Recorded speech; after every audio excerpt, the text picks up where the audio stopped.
Ako po si Romar Operator ng DTF dito sa branch ng Robinson Space Pangasinan. Nagamit po ito ng 6 na araw na may total of 277 pieces ng A4.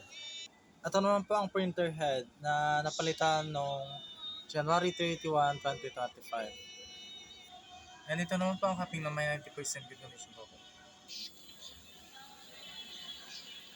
Head clean. Punasan ng wiper after ng head clean. Po yung sa nozzle niya, okay naman. Consistent naman ako po ang level. Waste stock na linis noong May. Ito naman po ang AVR. Yung ground wire po. Ito naman po yung mga nagamit na use ink. And ito naman po yung stock na unused. And ito naman po yung nagamit namin this month.